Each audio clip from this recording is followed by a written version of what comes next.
Watch Humvee skydive vehicle drops from US C-17 Globemaster III. The massive McDonnell Douglas C-17 Globemaster III will be seen in action today. The C-17 Globemaster III is a legendary military transport plane built by Boeing Integrated Defense Systems for the US Air Force. The first plane was delivered in 1993, and a total of 267 have been produced since then. The C-17 has long been the preferred aircraft for airdropping, oversized cargo, and paratroopers. I'm sure it's going to be an amazing as well as spectacular watch. Hello ladies and gentlemen, welcome back to a thrilling episode. In today's episode, we're going to see and talk about the Humvee skydive vehicle airdrop from US C-17 Globemaster III. And with that, there will be a bonus discussion on both the C-17 Globemaster plan and Humvee drops also. So without any further ado, let's dive in. Two pilots operate the plane while a loadmasters are stationed at the cargo bag.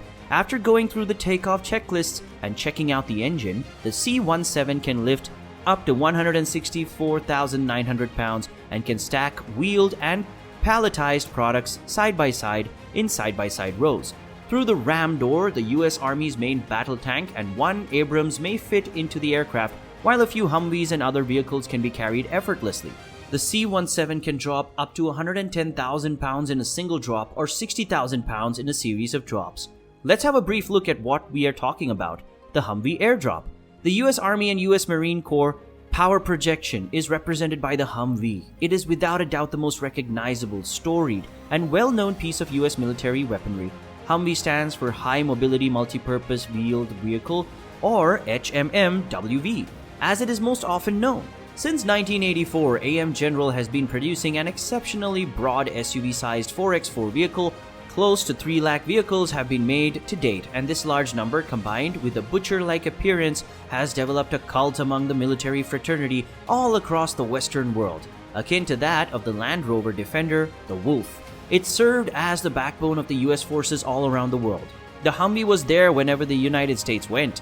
It's used by more than 50 countries, largely in military missions, and is not exclusively used by the US Army and Marine Corps. Humvees are noted for their exceptional off-road capability, except on Afghanistan's restricted mountain routes, ability to carry enormous payloads, and small weapons fire survivability. Humvee have 410 mm of ground clearance because of portal axles, which is a unique feature. This is twice as much as ordinary SUVs. The Mahindra Thar, for example, has a ground clearance of less than 200 mm, even though it's a fantastic off-roader. From the outside, the vehicle appears to be quite large. However, it only holds a crew of 4 troops. The Humvee was never intended to be a combat vehicle, but events in Panama, Mogadishu, and even the Gulf War demonstrated the Humvee's vulnerability to small arms. As a result, the M1114 armored variant was designed in 1996. It has bulletproof eyewear and a fully enclosed crew compartment. The M1114 is the most common Humvee today. AM General continues to produce these to this day. Threats to the Humvee have developed over time. Insurgents began to use IEDs, which the Humvee was not well equipped to combat. Any alterations in the V-hull are limited by the design. As a result, the US military has begun replacing Humvees with Joint Light Tactical Vehicles, or JLTV. Now coming to the part of the McDonnell Douglas, or what we call Boeing C-17 Globemaster III airplane. C-17 is a large military transport plane developed by McDonnell Douglas for the United States Air Force, or USAF, between the 1980s and the 1990s.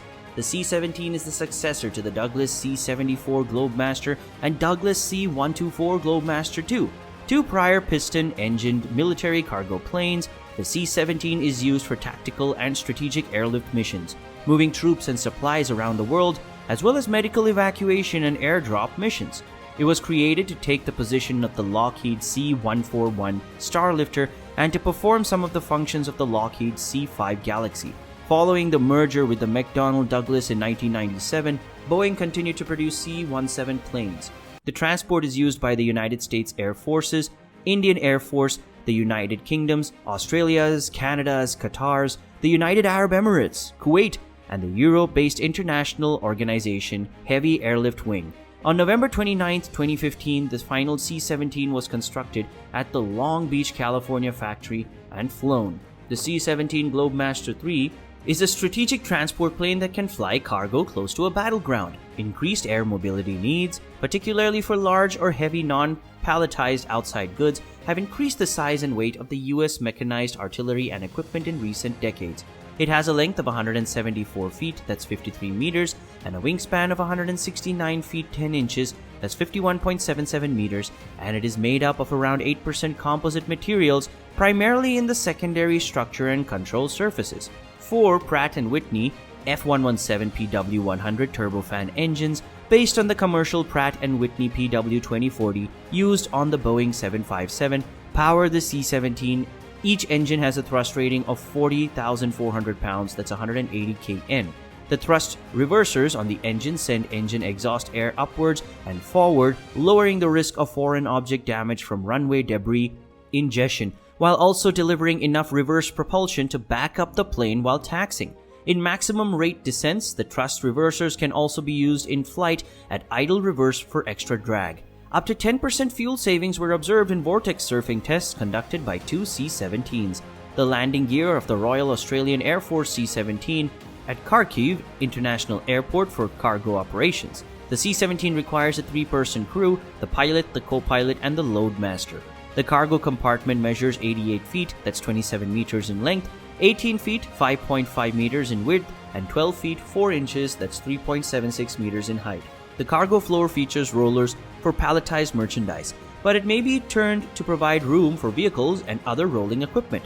Rolling stock such as the 69-ton, 63 metric ton M1 Abrams main battle tank, other armored vehicles, trucks and trailers, as well as palletized cargo are loaded through a massive aft ramp.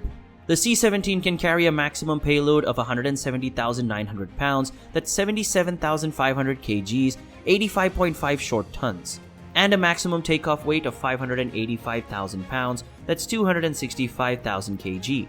The C-17 has an unrefueled range of about 2,400 nautical miles, that's 4,400 kilometers, on the first 71 aircraft and 2,800 nautical miles, that's 5,200 kilometers, on all subsequent extended range models that include a sealed center wing bay as a fuel tank with a payload of 160,000 pounds, that's 73,000 kgs, and an initial cruise altitude of 28,000 feet, that's 8,500 meters. These planes are referred to as the C-17ER by Boeing. The cruise speed of the C-17 is at 450 knots, that's 830 kilometers per hour, Mach 0.74. It's intended to drop 102 paratroopers and their gear. The C-17 can take off and land on runways as short as 3,500 feet, that's 1,100 meters, and as narrow as 90 feet, that's 27 meters. The C-17 can take off and land on unpaved and unimproved runways, although with a greater chance to damage the aircraft. Using a 3 or more point turn, the thrust reversers can be utilized to propel the aircraft backward and reverse direction on narrow taxiways. The plane is designed to have a 74% mission availability rate and 20 man-hours of maintenance per flight hour. In the case of Humvee skydive vehicle drop, the propulsion lift system of external blow flaps provide lift augmentation, allowing the aircraft to retain a lower stall speed for steep approaches and operations on shorter runways. In an airborne mission, paratroopers play a critical role depending on the task. Paratroopers may take static line jumps or freefall jumps. A Lockheed C-130 Hercules may be seen on the back. This aircraft is frequently used for parachute jumps and is fitted with Allison T-56 turboprops and a C-130. The J Hercules is a light A model with a sophisticated glass cockpit. Pilots use an intercom system to speak with the loadmaster and give him instructions on when to open the truth door.